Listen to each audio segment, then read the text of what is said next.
Assalamualaikum warahmatullahi wabarakatuh. Kembali ke depan Anda untuk berbagi info Islami. Semoga menginspirasi aktivitas Anda hari ini.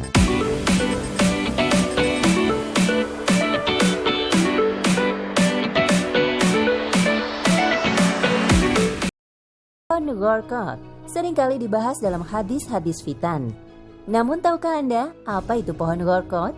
Seperti apa bentuknya dan apa yang membuat pohon ini berbeda dengan pohon-pohon lainnya?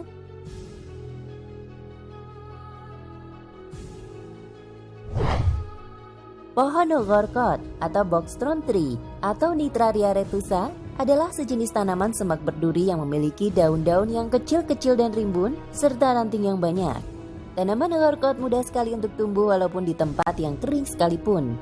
Pohon Gharqad sendiri bukanlah jenis pohon produktif, itu lebih mirip gulma. Tumbuhnya cepat menjalar kemana-mana dan merampas jatah pohon lain, sukar diberantas. Mirip seperti itulah sifat pohon Gharqad, cepat tumbuh tapi secara manfaat tidak banyak yang dihasilkan.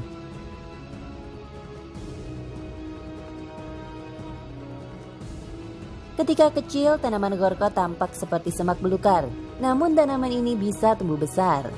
Tanaman Gharqad memiliki batang kokoh yang dapat dipanca dan dedaunannya yang rimbun, sehingga dapat digunakan untuk bersembunyi. Mengenai hal ini, Rasulullah SAW bersabda, "Tidak akan terjadi kiamat sampai kaum muslimin memerangi kaum Yahudi, kemudian membunuh mereka, sehingga mereka, Yahudi, bersembunyi di balik batu dan pohon. Kemudian batu dan pohon itu berkata, 'Hai Muslim, hai hamba Allah, ini orang Yahudi di belakangku, kemarilah, bunuhlah dia, kecuali pohon Gharqad, maka itu adalah dari pohon-pohonnya orang Yahudi.'" Hadis riwayat Muslim.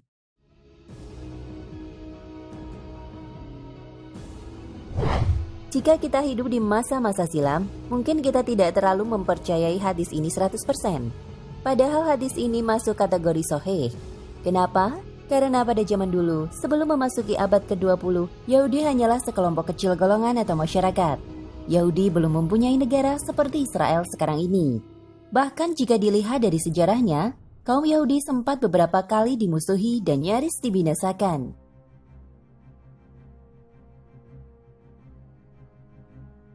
Contohnya adalah ketika masa Hitler di Jerman. Pada masa kekuasaan Hitler di Jerman, kaum Yahudi pernah dibantai habis-habisan.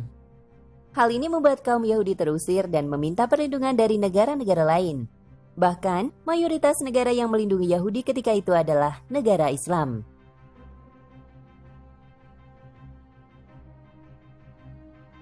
Ketika roda zaman terus berputar, hadis sahih dari Abu Hurairah tadi mulai nampak kebenarannya. Bangsa Yahudi yang merupakan bangsa terusir mulai melakukan beberapa tindakan seperti pengambilan tanah di wilayah Palestina. Hal ini terjadi sekitar tahun 1948 hingga terjadinya Perang Arab dan Israel pada tahun 1967. Kaum Yahudi yang selama ini berada dan berlindung di bawah panci Islam berubah menjadi serigala yang menerkam Palestina.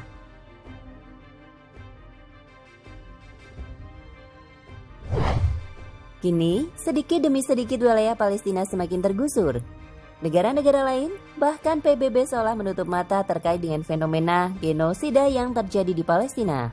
Di negara yang sebelumnya murni milik Palestina itu, kini bom dijatuhkan setiap harinya. Tumpahan darah mengalir di berbagai tempat. Bahkan yang terbaru, Israel menutup akses menuju Masjidil Aqsa untuk warga Palestina. Akan tetapi, ada satu janji Allah Subhanahu wa Ta'ala yang pasti terjadi. Terbebasnya Baitul Maqdis dari kaum Yahudi merupakan janji Allah Subhanahu wa Ta'ala yang sangat dinantikan umat Islam saat ini, terutama warga Palestina sendiri. Hal itu tentu sesuatu yang perlu diikhtiarkan, bukan hanya diharapkan.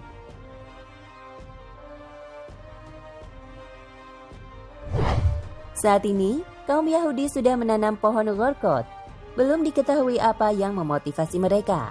Namun hal pertama yang perlu kita perhatikan bahwa sabda Rasulullah SAW sebentar lagi akan terbukti. Ketua Direktorat GNF atau Jewish National Fund, Danny Attar, mengumumkan penanaman pohon gorkot. Cypress dan pinus cedar memang penting, namun sekarang saatnya untuk beralih ke spesies yang lebih strategis dan membantu. Rekan-rekan saya dan saya setuju bahwa gorkot adalah spesies paling bijak untuk tanaman.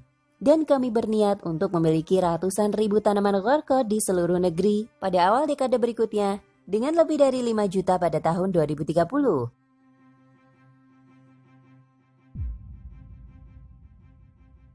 Sebagian lainnya menyatakan pohon tersebut ditanam di gerbang Herodus. Lainnya mengklaim bahwa pohon tersebut sebenarnya bukanlah sebuah pohon, tapi semak-semak yang bisa ditemukan di luar gerbang Jaffa, Yerusalem. Kawasan ini dipercaya kaum muslimin kelak akan menjadi tempat pertarungan Nabi Isa dengan Dajjal yang didukung orang-orang Yahudi.